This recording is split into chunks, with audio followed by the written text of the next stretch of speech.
Welcome to State of Ed, a podcast about education inside the classroom and out. My name is Mark Isix. And I'm Nick Simone. How are you today, Nick? Very excited for our guest today. How are you doing? As am I. Our guests today are Dr. Sarah Robert and Dr. Jennifer Gaddis. Their new book is called Transforming School Food Politics Around the World.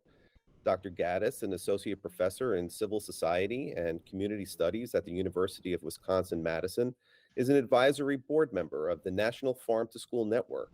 She has written op-eds for the New York Times, The Guardian, and Washington Post, among other publications. Dr. Gaddis was also the recipient of multiple book awards for her work entitled The Labor of Lunch: Why We Need Real Food and Real Jobs in American Public Schools. Dr. Robert, an associate professor in the Graduate School of Education at the University of Buffalo, is an international education policy expert who has conducted numerous studies with a concentration in the areas of teachers' work, school food, and curriculum. Her research and writing is driven by a desire to help transform educational decision-making into an inclusive process with an emphasis on a full realization of human rights. And I would be remiss if I failed to mention that Dr. Robert served as the dissertation committee chair and mentor for one Dr. Nicholas Simone. So, Dr. Robert and Dr. Gaddis, welcome to State of Ed Podcast. Thank you so much for having us. Yeah, thank you. It's great to see you and listen to you too. Can you tell us a little bit about how the two of you found each other and began this project for the book that we're discussing today? Jen and I met, and I think you tell the story better. Okay, so I remember meeting Sarah, I think maybe my first or second year as an assistant professor at UW, because one of her former committee members, Jane Collins, was a mentor of mine. She was like, one of my former students is coming in. They work on school food. You have to have coffee with her. And so I went and had coffee with Sarah. And for me, it was something that felt very memorable because I had actually read Sarah's first edited collection, School Food Politics Around the World, when I was a graduate student. And it was something that was really formative for me in terms of really learning about school food politics from a variety of different countries that, it can be difficult to really find a lot of information about in terms of how school food politics works. And in particular, I remember there being a chapter in that book about South Korea's school food program that had just really inspired me. And so I was super excited to meet Sarah because there aren't a whole lot of people who approach school food from that type of lens. And so I got to meet her. And then more than a few years later, month one of COVID lockdown, I got an email from Sarah. So this was March or April of 2020. And she was like, hey, it's about to be the 10-year anniversary of School Food Politics Around the World. I'm thinking we should do another volume. Would you be interested in working on it? And I was really excited by that idea because I had started to do international research after I finished my first book, because I felt like my first book really looked at school food programs in the US that were at kind of the leading edge of really trying to transition from a more heat and serve model of industrial food in schools to doing a lot more with scratch cooking, culturally affirming meals, farm to school. But I was really kind of finding the limits of what's possible within the current system in the US. So I really wanted to look at other countries that had universal free school meals at the national level, and that were using school food policy to really try to drive transitions within their broader food system. So transitions toward more sustainable agriculture and better working conditions and livelihoods for people who work in food systems. And I had started to do that research. I had gotten to do a little bit of pilot field work in Japan. I'd written an article with a colleague about South Korea. I had funding to go do more of this work. And then the pandemic happened, and we were told that we couldn't do any in-person research for, I think it was maybe a year and a half or so at Wisconsin. And so I was really excited when Sarah reached out to me, because it felt like a way to continue learning from what's happening in other countries by collaborating with others whose scholarship is either in these different places or who themselves are from these different countries. either doing research there or as practitioners, so different stakeholders within the school food system. So I was excited about it as a way to really continue that journey that I wanted to go on in terms of learning from other national school lunch programs while navigating some of the limitations of the pandemic. But Sarah didn't remember meeting me at all. I later learned. And so I thought she reached out to me because she I don't know her. I mean, I guess Nick, you know her, but her conversational style is pretty friendly. So I just assumed she remembered meeting me. When in reality, that was not in fact true at all. It's not because you're not, but it's not because you're not memorable. It's definitely because I'm an overworked mother scholar, which is also kind of where I begin the story. And some of that overworked is my own fault, but and as well as institutional conditions, right?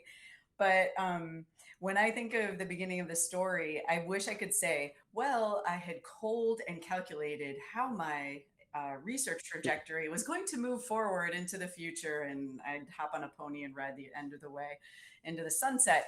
But in reality, that's not the case. And I think about the idea that I would send off emails to people at the beginning of this historic pandemic and say, hey, let's get to work on something seems absurd. And it especially seems absurd because we know how the way that people were impacted by the pandemic was definitely related to intersectional dynamics of power and disadvantage. And yet here I was reaching out to people like a scholar who wasn't even tenured yet and who take a leap of faith and do this during the pandemic. To ask her to do that seems like, thank you, Jen, for having excitement, joy maybe along the way, but also just some faith and a little bit of nuts thrown in too to embark on the project at a time when food in particular was really on my mind. It was on my mind because I live, as you mentioned in the intro, in the city of Buffalo, the third poorest city in the United States. Woo, go team. But was watching in real time how the school district was struggling to feed 30,000 students, more than 30,000 students, which is small beans when it comes to school food systems around the world in mega cities around the world. But was just such a vital lifeline to students in the school district where my own children attended, where I knew lots of teachers who were working and delivering food to the porches, where we were doing that to the porches of principals who had opened up their porches to make those deliveries happen. And it really struck me as important and in a very poignant and caring way that we needed to kind of grapple with these struggles over these resources that are so vital to the health and well-being of students and their families during a pandemic and outside of a pandemic. And Jen, Dr. Roberts, she wears a lot of hats. So, between her own children, her, advisees, her roles in UB. But for me, I remember when I was going through my work and I would always try to check in and see what was she up to. And she mentioned, well, I'm doing some research on, school food programs, never realizing just how massive the project the two of you guys undertook. I am so impressed with the work that I've already seen. I love how you guys, in that article that you published in The Guardian, how you started with that Michael Moore clip, which, I mean, I've seen that movie and I've talked about that, but you just, I just can't believe the work you did. So, and I will just say before we start asking the questions there, you keep referencing the pandemic, and I know Mark had said from an instruction standpoint, we could have used the pandemic as a way to really transform the way we educate kids, and sadly we didn't. And it's the same thing with the school food lunch program. We had an opportunity, if they would have just listened to all of the work you guys have done and completely transformed our school lunch programs, that was the moment to do it. So anyway, let's just get to this now. What would be some of the biggest problems you have with our current school food program, right? Let's start with that based on your research. What are some of the reasons why you embarked on this project? And then we can go to some of your, findings and solutions. Yeah, I think one of the big issues in the US, and I think this is something that has gotten a lot more attention as just people experienced an alternative during the pandemic, is that school meals are means tested in the US. So there are a number of countries around the world that have universal free school meals. And it's kind of like you come to public school and everything is treated as a public good within that space and financed as something that people are doing collectively.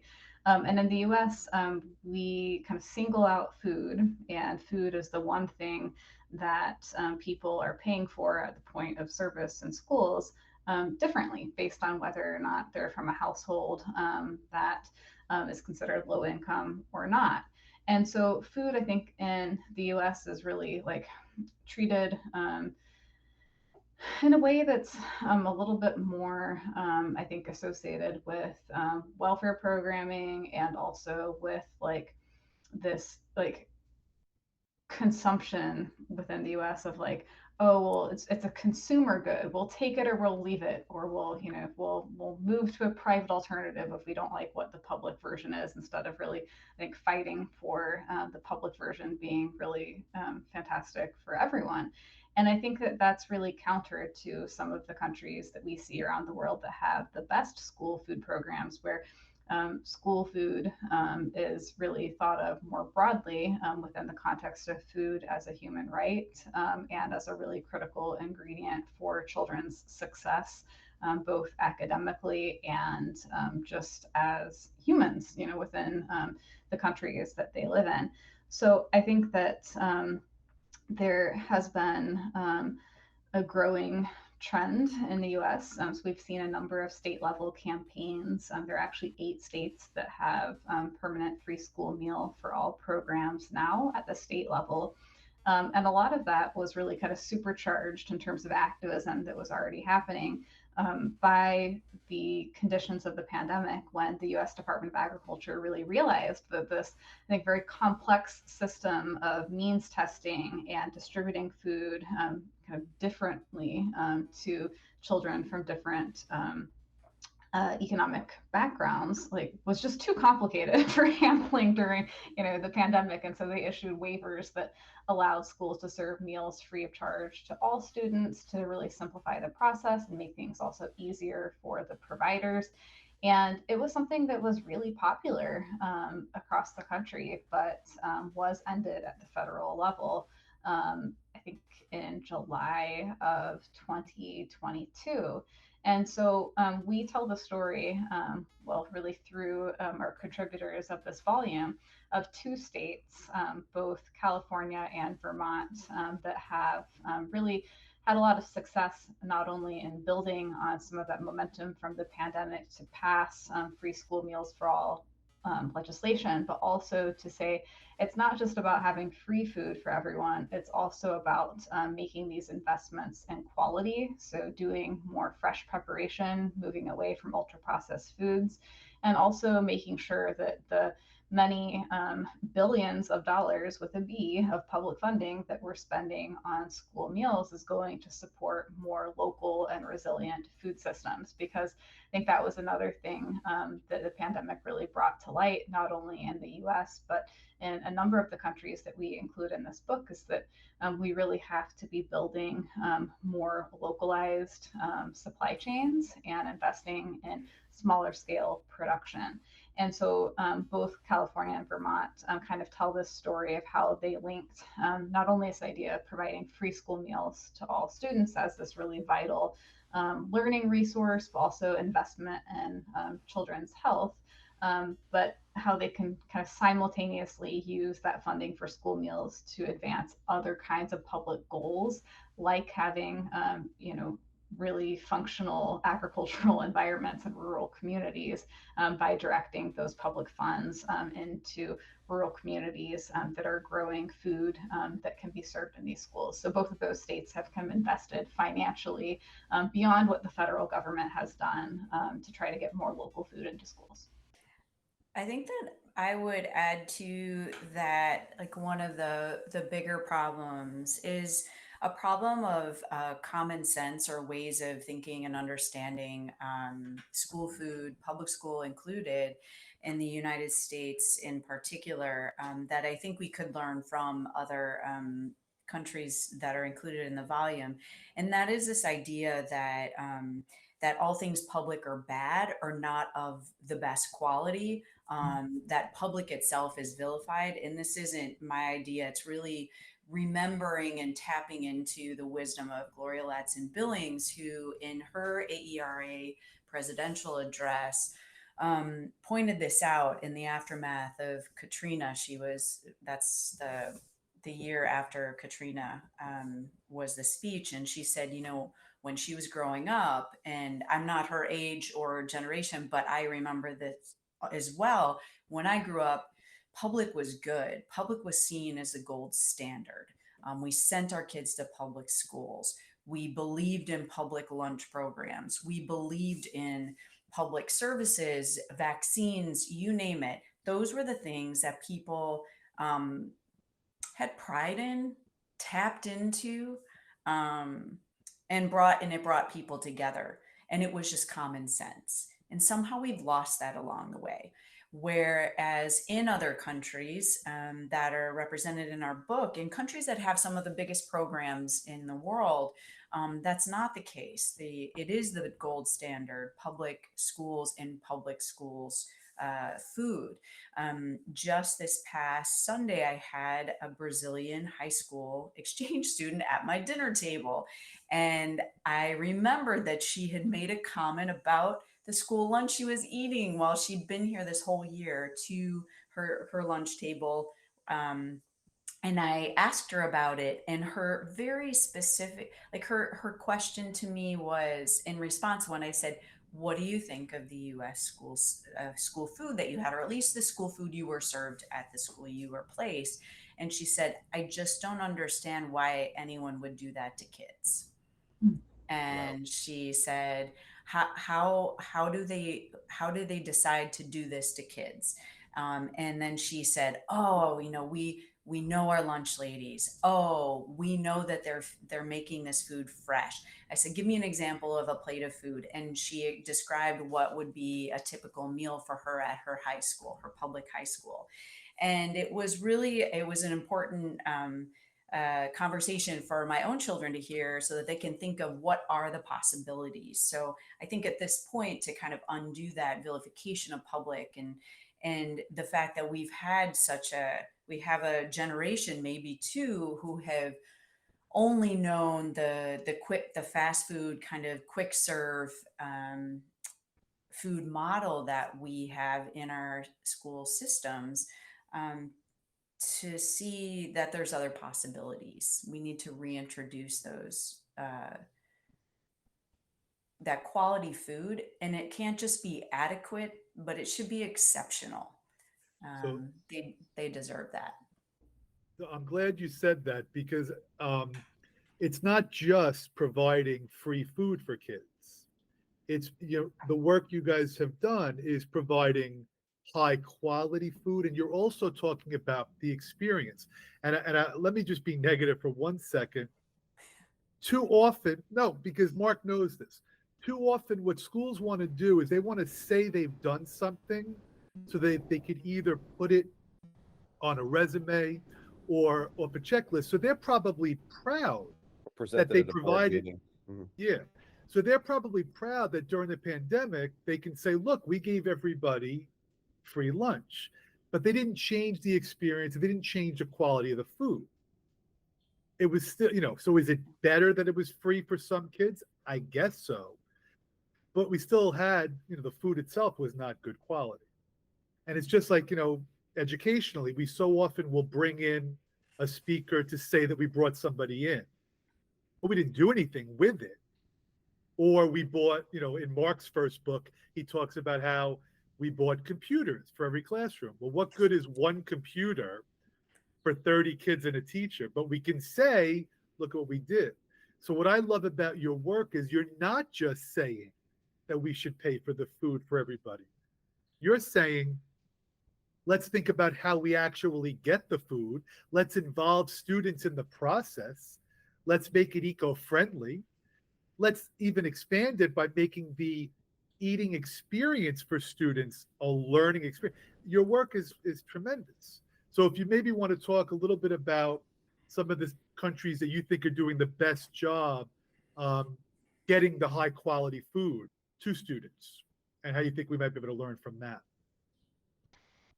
There's probably two countries that I would point to as doing really phenomenal things when it comes to education and treating food as if it's really important, both formally and informally. So both as like an experiential form of education when you're eating food with others, but also as like an academic subject in its own right. And that's really Japan and Finland. And both of them actually have real home economics curriculum that is required of students and required of students of all genders. And I think that that's something where if we look back at the history of what education looked like in the U.S., there was a point in which there was much more of an emphasis on having some of these skills and knowledge around day-to-day practices of production and consumption related to food, but at some point, it really became, I think, more of a space of corporate marketing and de-skilling. And a lot of schools got rid of home economics curriculum entirely. And it was something that I think in the US historically was much more gendered than in Japan and Finland. But both of those countries, I think, do a really phenomenal job of taking seriously the experience of eating meals. In Japan, the young people are actually involved in doing the serving and cleaning up. And like there's just much more of a focus of really viewing and respecting the labor involved in growing and preparing food. And I think that that is a really important thing when we think about just respect for people who are doing what some scholars refer to as social reproductive labor or care work. So the work, that makes life possible. And I think that in Finland, one of the things that really struck me about their curriculum is that they really recognize school food as kind of being like a training ground in some ways for students to really learn about democratic decision making and to learn how to express and enact their own collective agency in terms of trying to change the conditions around them. Like maybe they're wanting to try to make school meals more environmentally friendly in some way, or they're wanting to organize together to do, some other kind of change. Like it's seen as a kind of concrete area in which they can learn these really important practices of cooperation and understanding different stakeholders and their dynamics. And so I think that sometimes when people even think about food and education, it can be somewhat reductionist in terms of just thinking about like, oh, we'll teach kids about the nutritional content of food. And, sure, that's important, but also learning about and respecting the labor that goes into food and food production is a way that you start to really learn about concerns about social justice, environmental justice, economic justice along, the food chain. And I think it is a way to really build solidarity for people across, things that maybe never would be their occupation, but that they're inherently tied to as consumers. I think that having really strong mandatory standards rather than options when it comes to local sourcing and sourcing from smaller scale producers goes a very long way. And I think that in both Brazil and South Korea, which are two examples that we highlight in the book, they really have, through policy and public investment and infrastructure, set up the conditions and the expectation that schools are cooking fresh meals from scratch using basic ingredients. And both of those countries have an expectation, and in Brazil, it's actually federal law, that at least 30% of the ingredients are coming from In Brazil's case, it's small scale producers. Usually they call them family scale producers, people who are involved in the landless workers movement, and agroecological producers. And then South Korea, they have kind of a whole designation of what they consider to be eco-friendly food. And they've built up a lot of infrastructure. So what we in the US might refer to as like food hubs. So a lot of these things that really help with the kind of aggregation and distribution of food from smaller scale suppliers to large institutions, they've really like treated that not as something that just kind of wait to have develop on its own, but as something that the government is really responsible for making happen through and for their public school lunch program. So I think that's very different from here in the United States. There actually has been an increase in funding for local food systems since the pandemic, but it's still a pretty small drop in the bucket when you look at how much funding goes to the conventional food system in the US. And schools are certainly not required to do any local sourcing. It's an option if you want to do it. And most states don't provide any additional funding to help offset the cost of doing that. So I think that these countries that are really using their policy and using their funding in ways that are strategic to really build different food systems and not leaving it, you know, as this optional thing and kind of devolving responsibility to these lower levels, but making it a national priority are the ones that I would point to as being the best models. Yeah, it's almost the antithesis of how many cafeterias are viewed here in America, where, you know, fine is good enough. It's plenty good enough. The cafeterias that you're describing sound like places where people want to actually be, as opposed to a typical American cafeteria in a public school, which is a place that neither young person nor adult wants to typically be. It's very hard to get people to want to do duties in cafeterias, and a lot of times the students don't enjoy the meals that they're eating in the cafeterias. They are experiencing different kinds of social troubles, and in some cases even bullying in cafeterias. It's completely the polar opposite in many cases in public school here in America, as opposed to the systems that you're describing, Jen. We have to take on the educational endeavor of teaching commensality, teaching the joy of sitting down at a meal, and it being okay, like to, take a deep breath and to sit with friends and chat, which, in many cases, your kids in the cafeteria are pretty excited about that anyway. When they have a chance to sit with the people they want to, when they have a chance to actually talk and have that meal, they know how to do this. We just have to encourage environments in which that kind of socialization can take place over a better quality meal. And that does happen in many places that we were able to learn from in putting together the book. What constitutes a nutritious meal, and how do these standards vary from state to state and even nation to nation? So I would say that one thing that I think is important for people to recognize is that even the most status quo, like school lunch in the US, is actually nutritionally superior than what someone is bringing from home on average. So there's been like national studies led by the US government that really look at, what do packed lunches look like and what do school lunches look like. And across, these categories of, for example, like including fruits and vegetables and having like, certain amounts of fat or calories or salt, school meals actually stack up much better on average. Of course, there's a lot of variation in terms of what people might be packing from home. And, certainly some kids also don't eat at school, period. One of the challenges with the US model is that typically we're looking at school meals through this lens of scientific nutrition. So looking at like macronutrients like, calories and fat, and then also micronutrients like vitamins. And actually, one of the things that is big news in school food world is that for the first time, when the new nutrition standards go into effect, the amount of sugar in school meals is going to be regulated. It has not actually been regulated in the past. So like those are things that I think in the US we look at school meals like very much through this like lens of the nutrients that make it kind of easier for manufacturers to like sort of look at, okay, here's the requirements of the meal pattern and the guidelines. Here's what I have to meet. I'm going to make this processed, or in some cases, ultra processed food.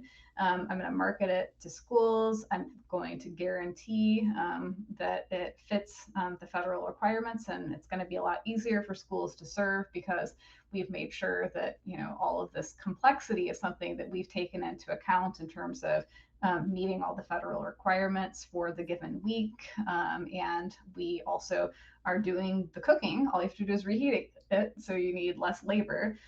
So I think in part because when we think about nutrition from this policy perspective in the US, it's really done through this lens of nutrients versus also thinking about, well, what makes nutrition? And actually, one of the authors of our chapter, I think it's chapter 5 in the book, she was a high school student at the time that she wrote it, and she was involved in an organization called Rebel Ventures. And they have this concept that they call healthy deliciousness, which is this idea that food has to be not only good for you, but also good to you. And I think that that's important to think about within this context of nutrition, that nutrition isn't nutrition until kids actually eat it. So we can think about these things, right, from That's a great line. scientific standpoint, but if you aren't taking into account the temperature, the texture, the taste, the appearance, all of those things matter, and kids have agency. I think that taps into or segues into something that we also tried to contribute with the book, and that was how we can and should be including, first of all, acknowledging that there's many more stakeholders that can be or should be involved in school food and school food transformation. One of those groups is youth and the students themselves who are in our schools and potentially would be eating healthy, delicious food if we actually served it to them. What we learned from the contributor, the high school student at the time from Rebel Ventures, the Philadelphia chapter, is that she was being served. She had school food available, but it wasn't healthy, delicious. But what was even more compelling was to come up with this concept amongst young people who were just asked, like they were being asked for their ideas about what they might envision in a school meal, and that they could come up with something that's really innovative and creative. And on top of that, in the book, I recommend people take a look at the pictures. She included a lot of pictures of how the students came up with ways to not only share their opinion or their ideas, but reached out to other students to include them in this discussion about what is healthy deliciousness, what tastes good to you, and what would you like to see out of your lunch. We begin the book with an example of how similarly, but on a bit more public scale, their Argentinian youth in secondary schools were also making demands to and actually trying to fight for and protect their public education, access to public education, funding for public education, and within it, school food programs, and how they took their advocacy, took their demands to the streets of Buenos Aires. They took it to the provincial governments. They took it to their national government, and showed that they actually had ideas and were paying attention to how policy works and affects them on a day-to-day basis. And from that, we tried to both learn, but also distill how others could potentially do that, whether that be youth in another school system, another country, but also mothers or school food workers, or even transportation workers in a school district who got involved in retooling a school bus so that students would have access to food during the summer months. when the funding was available to do so, and to ensure that there was a portion of the population in their community that felt that they belonged and that they were cared for, and that that care didn't stop at the end of the school day or the school year. I hate to begin a question about education with the phrase, in an ideal world, because shouldn't every school be an ideal world? However, I am going to begin the sentence that way. So you've talked about how we get the food, how we source the food. You've talked about preparing the food. You've talked about providing kids with an experience, while they're eating. You've talked about making sure that it's free for everybody. So if you do have your ideal scenario based on all this research that you've conducted, do you think it's going to be easier to make this happen with like federal legislation? Do you think this should be done on a state to state level? Or do you think local school districts should just simply say, we're going to make this happen and be the envy of everybody else? I mean, my first thought is that what you described, Nick, is the complicated policy or arena that is the United States and U.S. public education. We're so hyper decentralized. So how do we, or where do we advocate for change in our school food system or any part of the public school system? I mean, amongst education researchers and critical education researchers of late, it really is like, can you find those communities close to home, and can you begin to do this type of change work by building solidarity campaign at the local level? I think in an ideal world, we would have strong national standards with room for states and local communities to exceed those national standards and to have more local community level self-determination around some of the exact priorities. Because I think that not all communities necessarily have the same values or even the same population demographics. So like, for example, in Minnesota, I've done some research in Minneapolis public schools.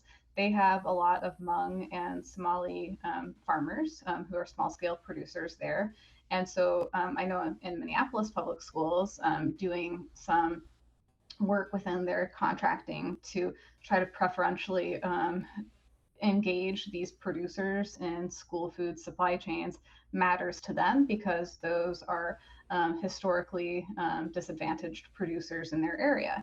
But that's not the same as, for example, like if we think about some of the areas of the US South, where we know that there has just been over the last century and a half, an enormous amount of land loss for Black producers. So I think that who kind of you might want to try to engage more strategically through public funding could be different in different parts of the country based on local context. But I would not say that this is something that we should just leave to individual states or local communities, because if we look at the current landscape, so here we are in summer of 2024, and a lot of states just made available something called Sunbucks. So this was a pandemic innovation where people realized that while summer feeding that happens in schools and community centers is certainly feeding way fewer people than the school year, but still for a lot of young people, this is a really important source of food and nutrition. So during the pandemic, there was a temporary policy put in place where families who would have qualified for free or reduced meals were sent EBT cards, so kind of like SNAP benefits, to try to supplement some of their grocery purchasing for qualifying students. So that's something that has now been extended into summers. So the U.S. Department of Agriculture runs this program called Summer EBT, or Sunbucks is how most states are branding it. But there were 13 or 14, I think it was originally 15, I think maybe it's down to 13 now, states with Republican governors who opted out of this federal program. Even some of these states that actually have the highest amounts of child food insecurity in the country are opting out of the program because they think there's other federal programs like SNAP that serve this purpose, or a lot of it kind of comes down to these concerns about welfare and the welfare state and its expansion, right? So I think that that's a current example of like why we maybe don't want to allow things to just kind of happen only at the state level. And so I'm a really big advocate of having strong national standards that create a minimum floor that we can kind of all agree is good, but allowing room for variation and local expression. I would say too, we have in New York, where the three of us are located. We do have the new values aligned purchasing decisions, which was passed by the governor, so that school districts can begin to make different choices about how they're spending the money that they have to purchase food for their school district. That's really hopeful and promising.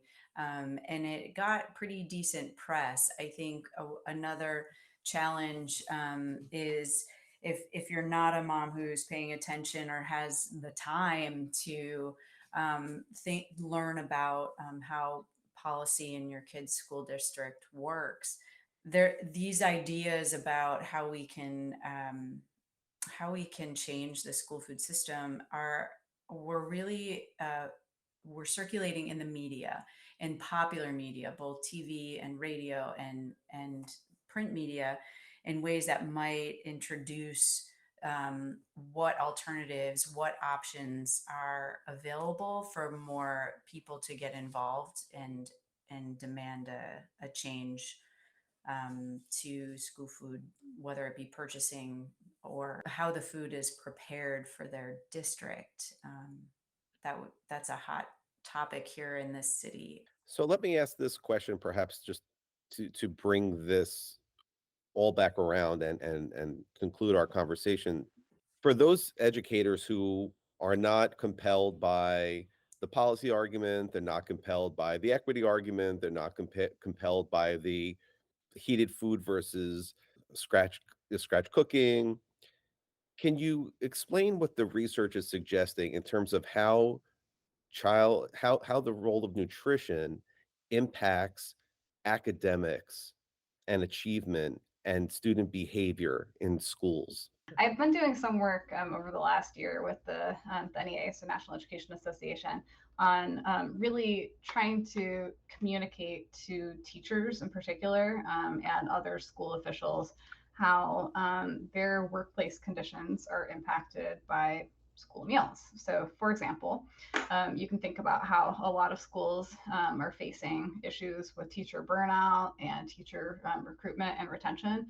Well, what's one of the things that makes your classroom a lot harder to handle when you have literally even one of 30 kids in your classroom who is hungry or has only eaten Skittles and other food that's going to make them just super hyper and then High crash, fructose um, corn syrup, or right? or make them feel like, oh, I went to school cafeteria and it felt like prison food. Okay. So there's actually a youth organization that I really love out of Seattle called Feast, and they have this really interesting theory of change that they have developed, where they trace like what they consider to be their inadequate school meal conditions to the school to prison pipeline. So I think that we can think about how students may be experiencing behavioral issues. And this is actually true. I just shared with Sarah the other day an article from South Korea when we were working on a curriculum guide we're developing to go with our book, that even in South Korea, they found that moving to universal free school meals reduced student discipline rates, particularly physical altercations. So we know there's research that actually came out in the big American Education Research Journal earlier this year, showing that when schools offer universal free school meals, there is a decline in student behavior incidents.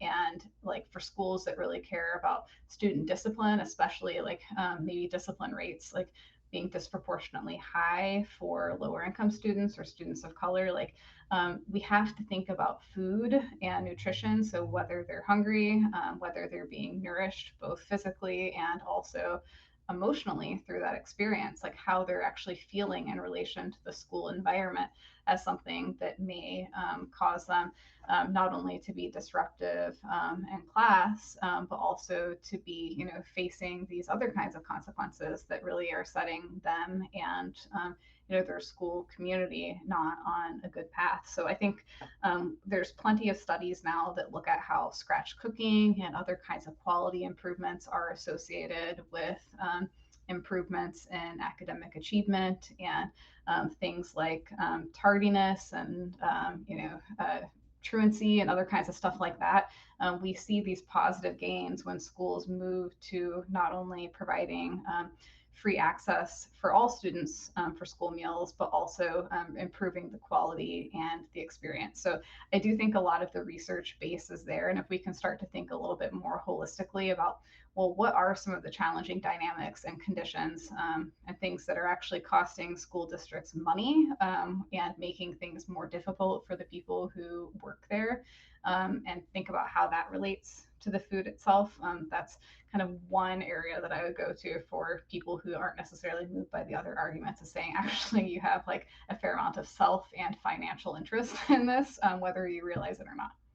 Well, in this book, you've definitely delivered a very rich and compelling argument in favor of all these different things on behalf of improved school lunch system and school food in general. And Nick and I really thank you so much for taking your time and sharing it with us and sharing it with our listeners.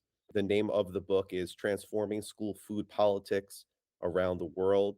The guests and the authors, editors are Dr. Robert and Dr. Gaddis. Can't thank you enough for being on State of Ed podcast today with us. For those of you out there who are looking to find back episodes of the podcast, you can find that on Apple, Spotify, Amazon, or wherever else you would find podcasts.